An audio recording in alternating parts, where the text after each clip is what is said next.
Captain Jake Morrison stood on the bridge of his ship Aurora's Edge and looked out at the empty space around him. The stars looked the same as they always did, cold and distant. He had been patrolling this part of human space for 3 months. Now, and nothing exciting ever happened.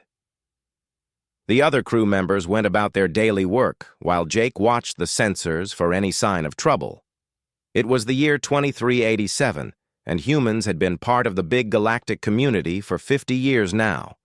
When the aliens first came to Earth, everyone thought it would change everything. People expected flying cars and amazing new technology. Instead, humans got a small corner of space with 12 star systems and a lot of rules to follow. The galaxy was run by 3 big groups that everyone feared. The Vorthan Empire had soldiers with crystal skin that could stop bullets. Their ships shot beams of hot plasma that could melt through anything. The Ethereal Collective were strange beings who could move things with their minds and read thoughts.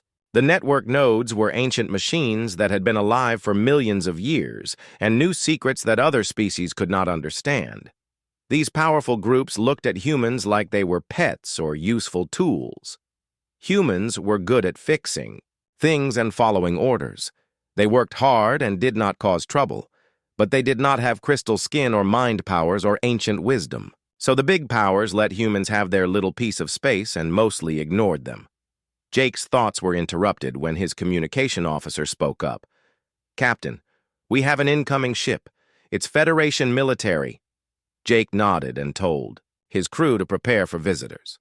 A few minutes later, Admiral Helen Parker came aboard Aurora's Edge. She was a stern woman with gray hair who had been in space longer than Jake had been alive. "Captain Morrison, I have orders for you." "Admiral," Parker said, as she handed him a data pad. Jake read the message and felt his stomach drop. The Vorthan Empire was moving again. They had been taking over smaller civilizations for the past few years, and now they wanted human space. The Federation Council has decided that humans need to move to safer systems, Admiral Parker explained. The Vorthan are too strong and they want your colonies in the Centauri sector. It's better to relocate than to fight a war you cannot win. Jake wanted to argue, but he knew it would not help. The Federation had made up their minds. Humans would have to pack up and move deeper into Federation territory where the big powers could keep an eye on them. "How long do we have?" Jake asked. 6 months, Admiral Parker replied. "Start with the outer colonies first. The Federation will provide transport ships." After she left, Jake stared out at the stars again. Somewhere out there, the Vorthan Empire was growing stronger while humans were being pushed around like pieces on a game board. Far away on Earth, President Lisa Carter sat in a meeting room deep underground. The room was carved out of solid rock, beneath the Rocky Mountains, and filled with the most important people in human government. General Paul Adams, the head of Earth's military, was showing maps of Vorthan movements on a large screen. "They're not just taking our colonies, General," Adams said. "Intelligence reports show they're enslaving the populations they conquer. The relocated species become soldiers in their army." President Carter listened to the reports with a calm face, but inside she was angry. The Federation had promised to protect smaller civilizations, but when the Vorthan came knocking, they just told everyone to run away. "What about the patience protocol?" President Carter asked. The room went quiet. The patience protocol was something humans had been working on for 50 years, ever since first contact with the aliens. While other species focused on building bigger weapons and stronger armies, humans had been doing something different. "We're not ready yet," General Adams replied. "We need more time." President Carter nodded. Time was the one thing humans were good at. While other species rushed into wars and conquered planets quickly, humans took the long view. They planned for decades instead of years. "Then we give them what they want," President Carter said. "We'll relocate some of our people, but not all. Start phase 1 of the protocol." The people in the room nodded. They had been preparing for this day for 50 years. Meanwhile, Commander Rick Davis was flying through space in a ship called Silent Thunder. His ship was small and painted black to blend in with the darkness of space. Rick was on a secret mission to watch the Vorthan Empire and learn how their military worked. For weeks, he had been following their fleets and recording everything he saw. What Rick discovered made him sick to his stomach. The Vorthan did not just conquer other species, they turned them into slaves. The bird-like Kavari people who had been relocated 3 years ago were now flying Vorthan ships into battle. The peaceful miners from the Outer Rim were being forced to dig crystals for Vorthan weapons. Rick sent his reports back to Earth using a special communication system that the Federation did not know about. Every human ship had one of these hidden communicators, and they all connected back to Earth's secret command center. The Vorthan thought humans were too primitive to have good technology, so they never looked for it. As Rick watched another Vorthan fleet destroy a small colony, he wondered how long humans could keep pretending to be weak. The Vorthan Empire was growing stronger every day, and soon they would come for Earth itself. But Rick also knew that humans had been preparing for this fight in ways that no other species would expect. The galaxy saw humans as quiet and peaceful people who avoided conflict. They were not wrong, but they did not understand why humans were so patient. It was not because humans were afraid to fight. It was because they were waiting for the right moment to show the galaxy what real strength looked like. Back on Aurora's edge, Jake received new orders to help evacuate human colonies. As his ship headed toward the Centauri sector, he thought about all the things the aliens did not know about humans. They did not know about the secret shipyards hidden in asteroid fields. They did not know about the weapons that had been built in the deep places of Earth. Most importantly, they did not know that human patience was not weakness. It was preparation. 2 years had passed since the Vorthan Empire began their latest expansion, and the galaxy looked very different now. General Alex Kane stood in the Federation's war room watching red dots spread across the star map like a disease. Each red dot was a world that the Vorthan had taken. 6 more civilizations had fallen in the past year alone. The worst news came from the ethereal collective's homeworlds. These mysterious beings who could move objects with their minds had seemed impossible to defeat. Their psychic powers let them control Vorthan weapons and turn them against their owners, but the Vorthan had found a way around this problem. They started using crystal ships that blocked psychic energy, and the ethereal defenses crumbled. Alex watched the final transmission from the ethereal capital world. The message was strange and filled with images that hurt to look at directly, but the last words were clear enough. "The humans have hidden depths," the voice said before the signal went dead. Alex wondered what that meant, but there was no time to think about it. The Vorthan fleets were already moving toward their next targets. On New Terra, one of humanity's biggest colonies, Maria Lopez was in charge of moving people to safety. The Federation had sent transport ships to take humans deeper into protected space. But something strange was happening. Many humans were not getting on the Federation ships. Instead, they were disappearing. Families would pack their belongings and head to the spaceport, but they never arrived. Search parties found no trace of them. It was like they had vanished into thin air. Maria received reports from colony administrators across human space telling the same story. People were leaving, but not the way the Federation expected. The Vorthan scouts who came to check on the evacuation found empty towns and abandoned farms. They reported that humans were following orders and relocating as instructed. What they did not see were the small ships that came in the dark of night. These ships used routes through space that only human navigators seemed to know. They traveled between stars, using paths that other species thought were impossible. Captain Tony Wells commanded a medical ship called Sanctuary. His job was to treat wounded soldiers from both sides of the war. Tony did not like fighting, but he believed in helping people who were hurt. When Vorthan prisoners were brought to his ship, he treated them the same as anyone else. While examining a wounded Vorthan officer, Tony made a discovery that shocked him. The officer's crystal skin, which was supposed to make Vorthan soldiers nearly immortal, was breaking down. Under his medical scanner, Tony could see cracks forming in the crystal structure. The damage was happening at a frequency that matched some of the equipment on human ships. Tony sent his findings to Dr. Nina Hayes, Earth's top expert on alien biology. Nina had been studying every species humans had encountered since first contact. She worked in a secret laboratory beneath the Pacific Ocean, where she kept samples and data from dozens of different alien races. When Nina saw Tony's report, she felt excited and scared at the same time. The frequency that was damaging Vorthan, crystal skin, was not random. It was the same frequency that human quantum engines produced as a side effect. For 50 years, humans had been told their technology was primitive and inferior. But maybe it was exactly what they needed. At the Federation Council, Ambassador Steve Johnson listened to demands from the remaining member species. They wanted humans to contribute more ships to fight the Vorthan Empire. Steve agreed to their requests with a smile that made some of the other ambassadors uncomfortable. He was being too helpful, too eager to send human ships into battle. What the Federation did not know was that every human ship carried hidden equipment. Along with their regular engines and weapons, human vessels had quantum communicators that connected directly to Earth's command center.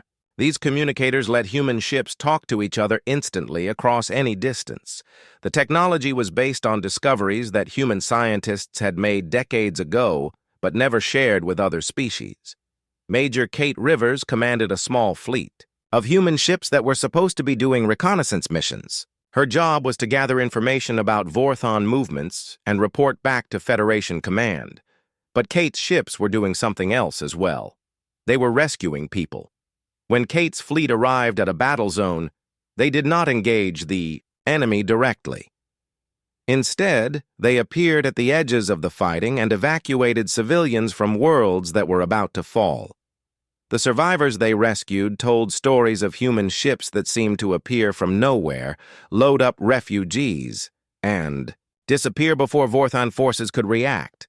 The rescued civilians were taken to hidden locations that the Federation knew nothing about. These were the missing human colonies, the families who had vanished during the evacuation. They had not fled to Federation space at all. Instead, they had gone to secret bases that humans had been building for decades. Back on Earth, President Carter met with her advisors in the underground command center. The room buzzed with activity as technicians monitored human ships across the galaxy. Giant screens showed the positions of every human vessel, connected by the invisible web of quantum communicators. Phase 2 is ready to begin, General Adams reported. All evacuation sites are established and our observation posts are in position. President Carter nodded. For 50 years, humans had been playing a careful game, while other species focused on building bigger armies and stronger weapons. Humans had been building something else entirely. The human plan was based on patience and careful observation. Every time humans retreated from a fight, they learned something new about their enemies. Every time they appeared weak, they gathered more intelligence. Every ship that ran away from battle was actually collecting data that would be useful later. Dr. Hayes made another breakthrough in her research. The frequency weakness she had found in Vorthan crystal skin was not unique to their species. Every aggressive civilization in the galaxy had similar vulnerabilities. They had all advanced, too, quickly, focusing on immediate power instead of long-term stability. Their rapid technological growth had left them with weaknesses that a more careful species could exploit. Commander Rick Davis continued his spy missions in the Silent Thunder. His ship's stealth technology was better than anything the Federation had seen, but the aliens assumed it was just lucky piloting. Rick had been watching Vorthan military operations for months now, and he was starting to see patterns in their behavior. The Vorthan Empire was strong, but it was not as unified as it appeared. Different crystal skin generals competed with each other for resources and glory. Their communication systems had security holes that could be exploited. Most importantly, they had grown overconfident from their easy victories against other species. As Rick sent his latest intelligence report back to Earth, he included a personal message for President Carter. "They think we're running scared," he wrote. "Let them keep thinking that. When we're ready to fight, they won't know what hit them." The galaxy continued to see humans as a minor species that avoided conflict. Human ships ran away from fights and human colonies evacuated when threatened.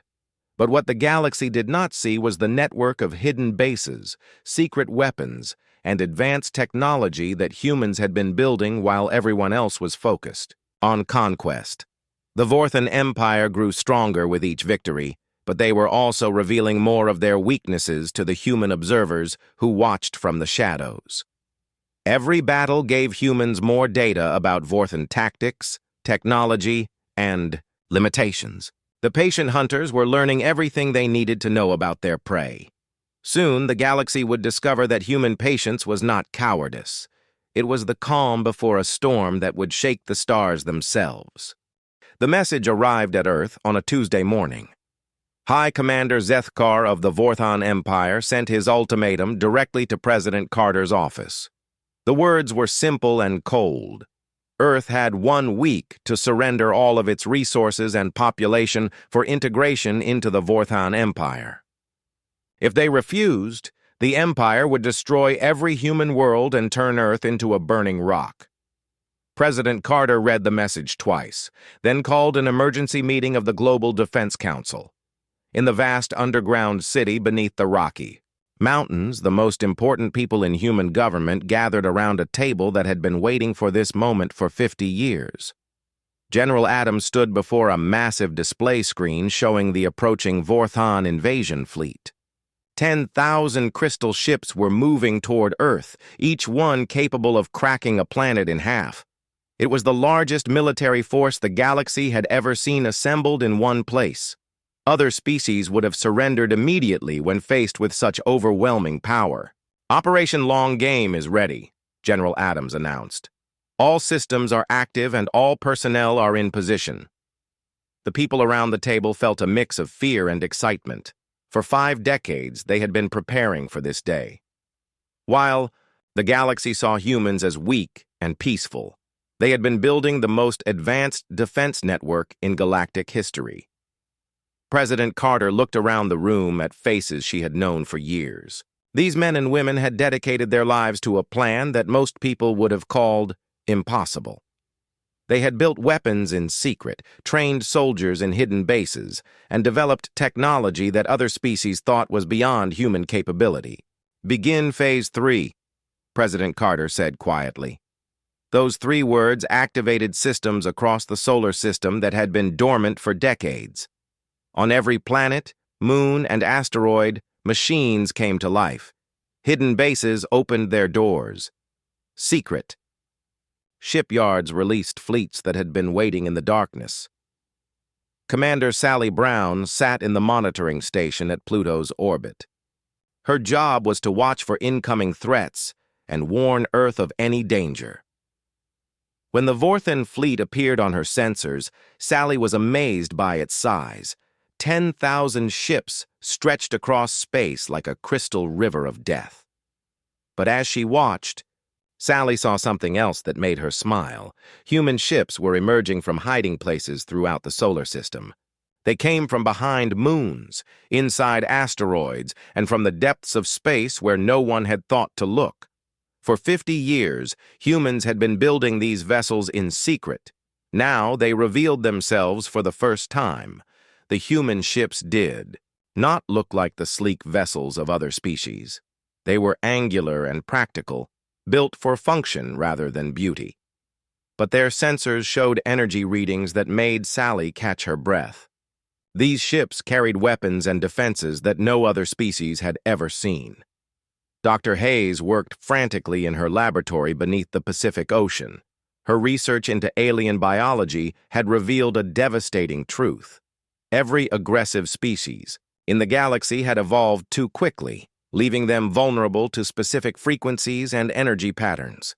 The Vorthan crystal skin that made them so dangerous also made them susceptible to quantum resonance attacks. For years, other species had mocked human technology as primitive and slow. They did not understand that humans had been developing their capabilities carefully, testing every system thoroughly before implementation. While other civilizations rushed to build bigger weapons, humans had focused on building better ones. Captain Dan Miller commanded Asteroid Prime, a military base hidden inside what everyone thought was just another space rock. For 30 years, Dan had lived in the asteroid belt, overseeing the construction of the most powerful weapons platform in the solar system. Thousands of hollowed-out asteroids had been connected by quantum tunnels, creating a defensive network that could strike anywhere in the system instantly. When the Vorthan fleet entered the asteroid belt, they saw nothing unusual. Their sensors detected the same chunks of rock that had been there for millions of years.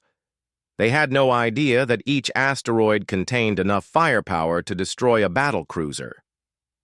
The Vorthan flew directly into humanity's trap without knowing it. Admiral Morrison had been promoted to command Earth's secret fleet from the battleship Terra's Wrath. The ship was the largest vessel humans had ever built, containing technology that had been developed over 5 decades of careful research. Its quantum resonance weapons could tear apart Vorthan crystal ships, while its energy shields could absorb and redirect plasma attacks. As the Vorthan fleet approached Earth, Admiral Morrison opened a communication channel to their commander. High Commander Zethkar appeared on the screen, his crystal skin gleaming with confidence. He expected the humans to beg for mercy or try to negotiate for more time. Instead, Admiral Morrison delivered a message that would echo across the galaxy. High Commander, you have made a mistake. You looked at our peaceful nature and thought it meant we were weak. You saw our patience and assumed we were afraid. You mistook our preparation for surrender. Morrison paused and looked directly into Zethkar's alien eyes. You were wrong about everything, the Vorthan commander laughed, a sound like breaking glass. Humans, you have 12 systems and a few thousand ships. We have conquered half the galaxy and command 10,000 vessels. What can you possibly do against such power? Morrison smiled grimly. You're about to find out. All human forces, this is Admiral Morrison. Execute Operation Silent Thunder. Show them what we've been building while they thought we were hiding. Across the solar system, human forces revealed themselves. The asteroids dropped their disguises and showed their true nature as massive weapon platforms. Hidden bases opened to release swarms of fighter craft. Ships that had seemed primitive suddenly displayed technology that made Vorthan crystal vessels look outdated. Captain Amy Foster commanded the stealth destroyer Knight's Edge, one of 50 ships that could bend light around themselves to become invisible. These vessels had been developed using technology taken from every species that had ever underestimated humanity. They struck at Vorthan command ships and vanished before return fire could find them. The space battle that followed was unlike anything the galaxy had ever seen. Human quantum resonance weapons turned the Vorthan's crystal armor into their greatest weakness. The same frequency that had been slowly damaging Vorthan prisoners in Captain Wells's medical bay now tore through their ships like tissue paper. Vorthan plasma cannons, which had destroyed countless worlds, found themselves unable to penetrate human energy shields. The shields absorbed the plasma attacks and converted them into power for human weapons. Every shot the Vorthan fired made their enemies stronger. High Commander Zethkar watched in horror as his mighty fleet was torn apart by weapons he had never seen before. Human ships moved with impossible speed, striking from multiple directions at once. They seemed to teleport around the battlefield, appearing behind Vorthan vessels and disappearing before counterattacks could be launched. On Earth's surface, the Vorthan attempted orbital bombardment, hoping to break human morale by destroying their homeworld. Their planet-cracking weapons charged up and fired at Earth's major cities. But the beams never reached their targets. A network of gravitational deflectors hidden beneath Earth's surface for decades turned the attacks aside like raindrops. General Kane watched from his command center as Vorthon bombardment beams were redirected harmlessly into space. The ground forces he commanded never even needed to deploy. The enemy could not reach Earth's surface through the defensive grid that humans had spent 50 years perfecting. Commander Wells, now aboard the battleship Mercy's Hammer, coordinated with human agents throughout the galaxy. Using the quantum communication network that had been secretly built over decades, he transmitted the resonance frequencies that could destroy Vorthon ships to every enslaved species in the Empire.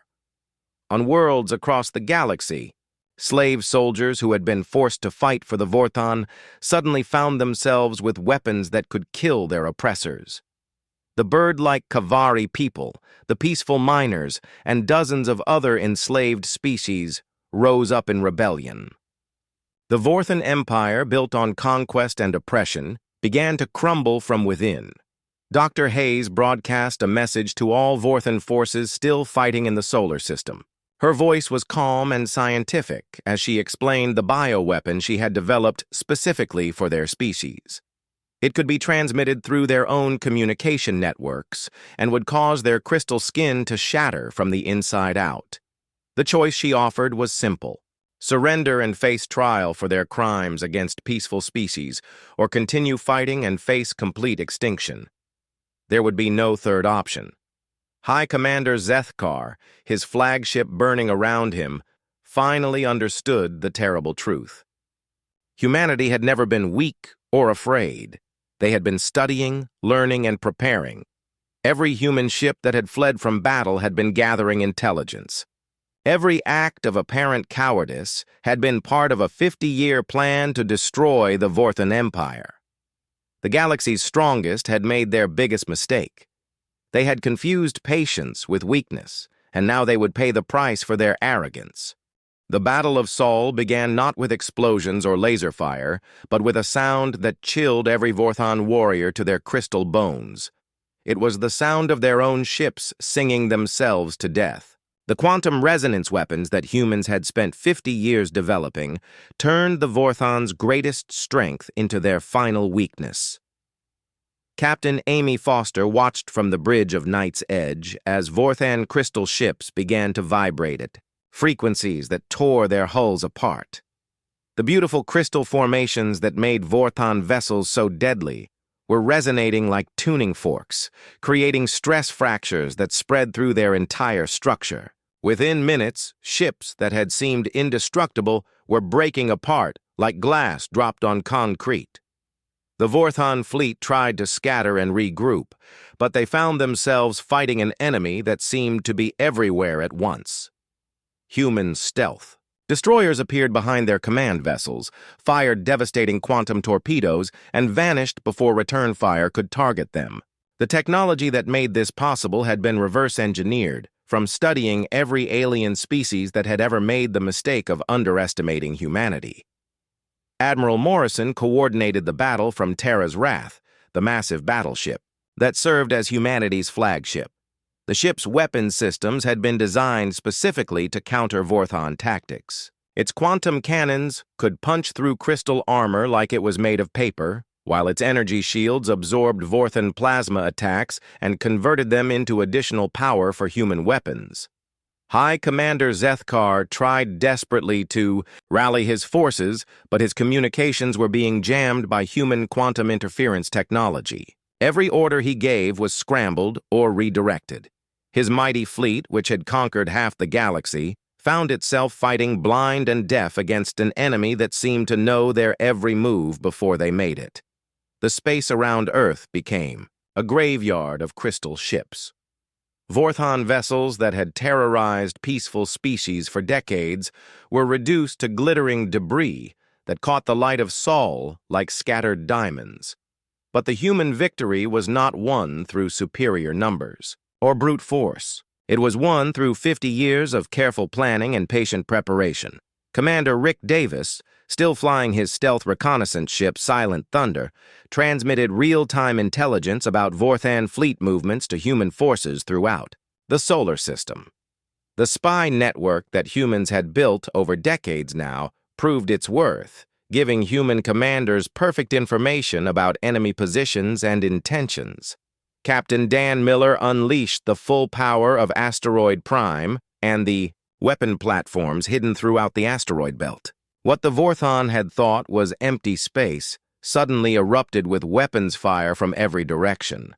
Thousands of disguised asteroids revealed themselves as fortress bunkers connected by quantum tunnels that allowed instant coordination across millions of kilometers. The Vorthon had expected to fight a desperate defensive action against a few thousand primitive human ships. Instead, they found themselves facing a three-dimensional battlefield, where every piece of space debris could be a hidden weapon, where every empty patch of vacuum might conceal a cloaked destroyer, and where their own superior firepower was, being turned against them by human energy absorption technology. On the surface of Earth, General Kane watched Vorthon orbital bombardment weapons charge up to crack the planet's crust. The planet-killer beams that had destroyed dozens of worlds fired directly at Earth's major population centers. But the beams never reached their targets. A network of gravitational deflector stations built into Earth's crust over 5 decades caught the attack beams and redirected them harmlessly into deep space. The Vorthon bombardment weapons, designed to be unstoppable, found themselves as useless as throwing rocks at a mountain. Every shot they fired was absorbed or deflected by defensive systems that the galaxy had never imagined possible. Earth's cities continued their daily routines, while death rays intended to vaporize continents were casually brushed aside by human technology. Dr. Nina Hayes worked from her laboratory beneath the Pacific Ocean, coordinating the biological warfare component of humanity's defense. Her decades of research into alien physiology had revealed that every aggressive species in the galaxy shared similar evolutionary weaknesses.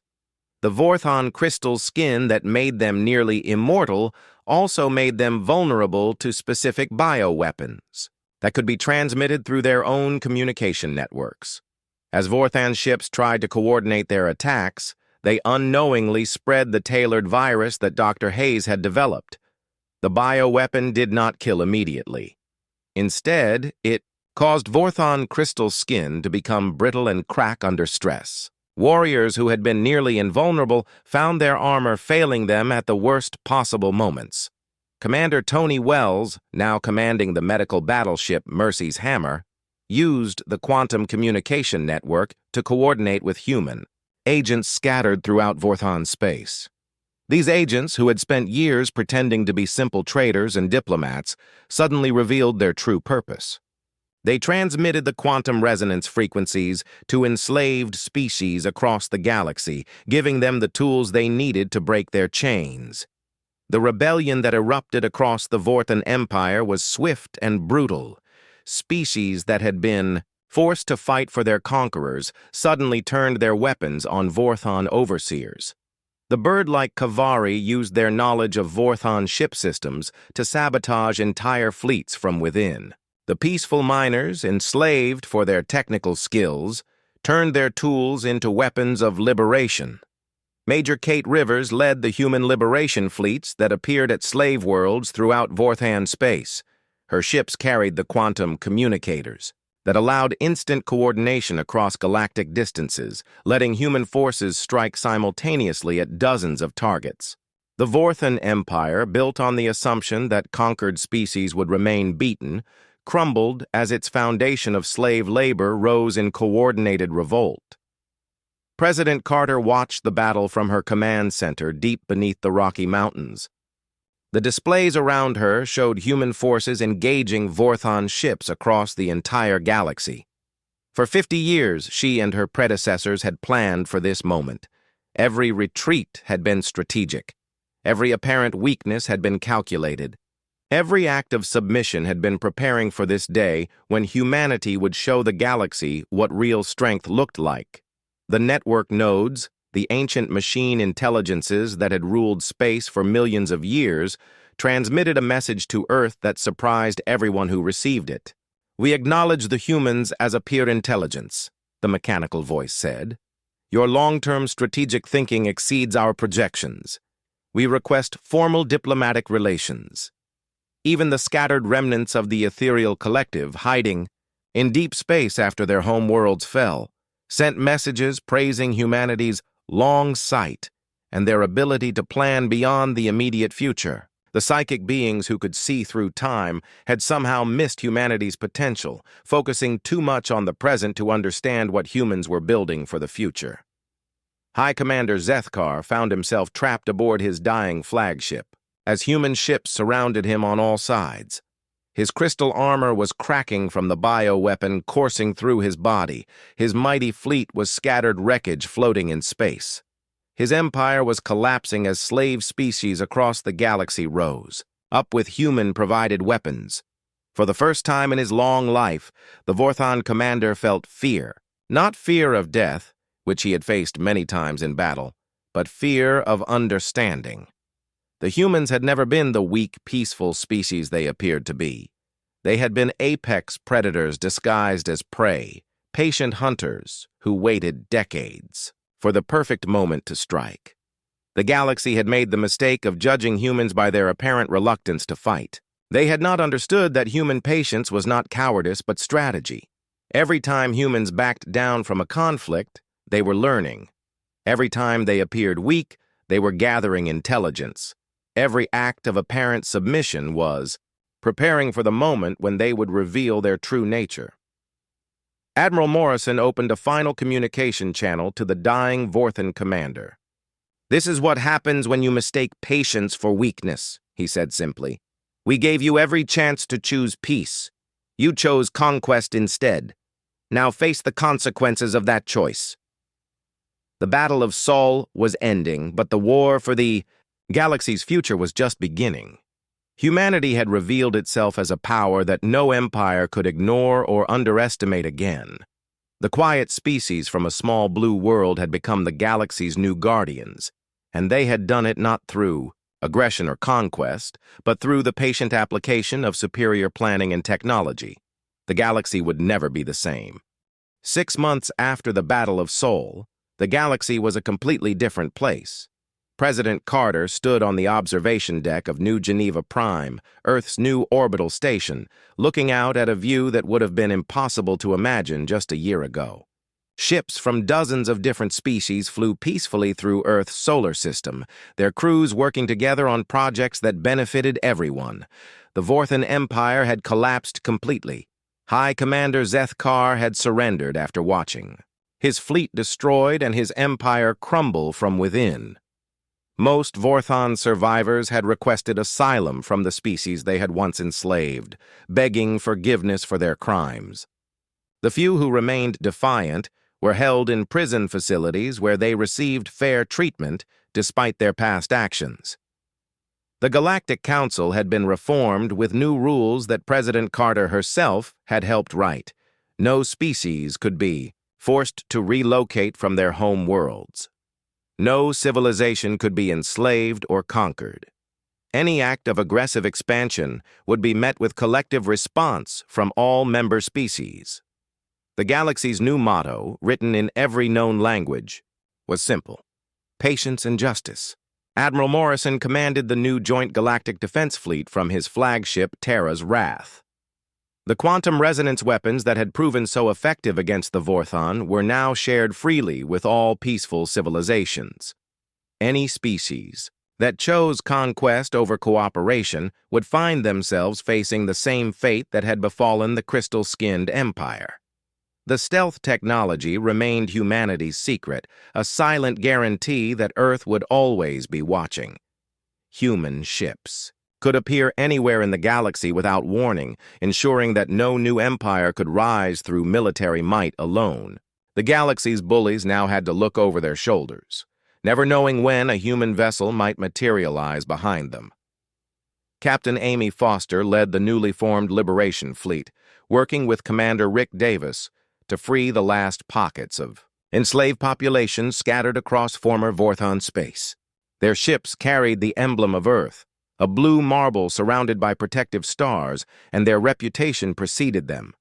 When human vessels appeared in occupied systems, oppressors surrendered without a fight. The liberation missions were not just about freeing slaves. They were about showing the galaxy what humanity truly stood for. Every rescued population was given a choice about their future. They could return to their home worlds, join the new galactic community, or even settle in human space if they preferred. No one was forced to do anything against their will. On New Terra, now rebuilt as a symbol of resistance and hope, Maria Lopez oversaw the establishment of refugee colonies for species displaced by decades of Vorthon aggression. The human colonies, that had seemingly fled during the invasion, had actually become hidden safe havens throughout the galaxy. Each one was a testament to humanity's long-term planning and their commitment to protecting the innocent. The network nodes, those ancient machine intelligences, had become humanity's most surprising allies. They shared technological knowledge that helped human scientists develop even more advanced defensive systems. In exchange, humans shared their understanding of patience and long-term strategy, concepts that the machines found fascinating despite their millions of years of existence.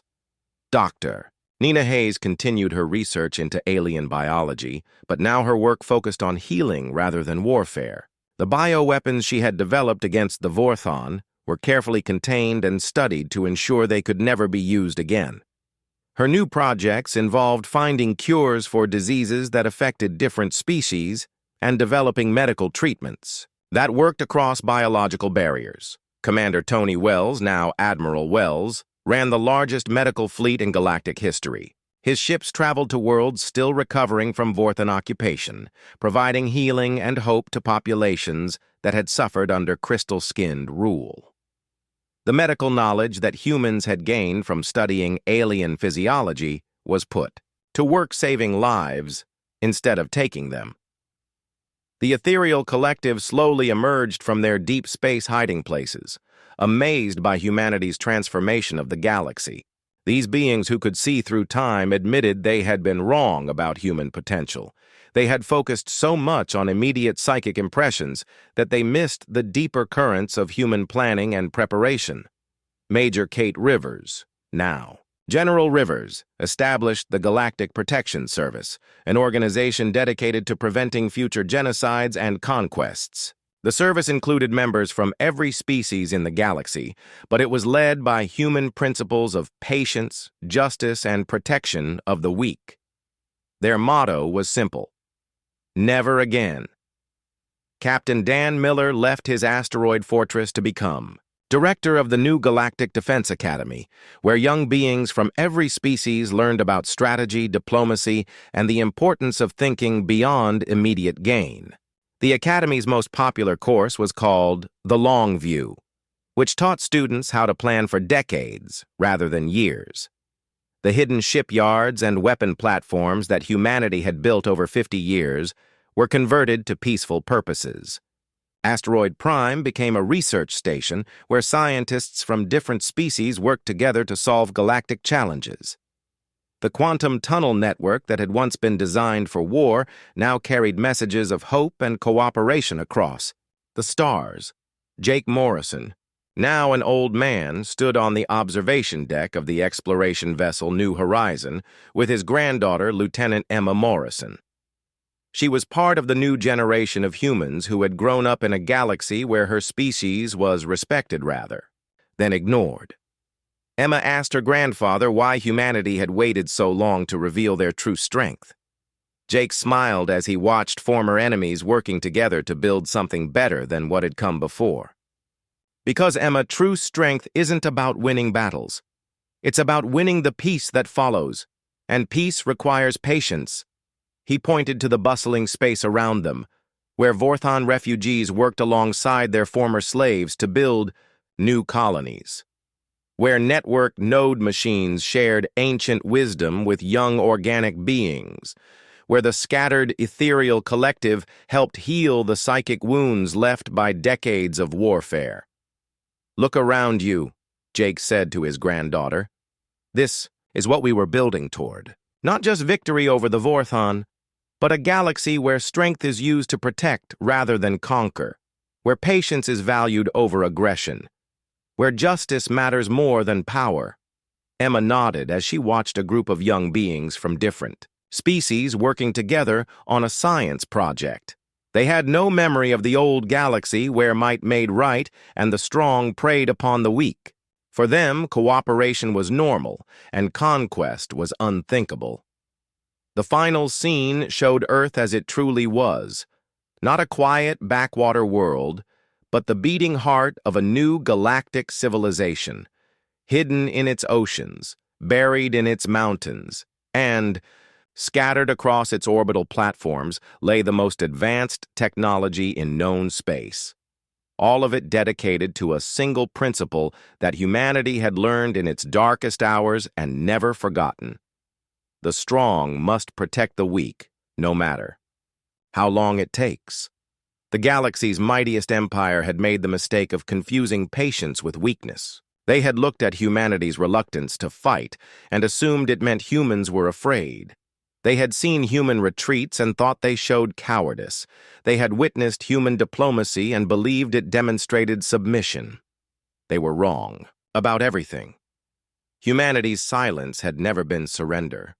It had been the quiet before a storm that would reshape the stars themselves. The galaxy had learned, too late for some but just in time for others, that the most dangerous predators are often the ones that hunt with infinite patience. Now, the galaxy lived under new rules, written by a species that understood the difference between strength and power, between patience and weakness, between justice and revenge. The humans had not conquered the galaxy through force. They had won it through wisdom, preparation, and an unshakable commitment to protecting those who could not protect themselves. The age of empires built on conquest was over. The age of civilizations built on cooperation had begun. And at the center of it all was a small blue world whose people had proven that sometimes the greatest strength comes from knowing when not to use it, until the moment when using it can save everyone. The galaxy was finally at peace, watched over by patient guardians who had learned that true victory comes not from defeating your enemies, but from turning them into friends.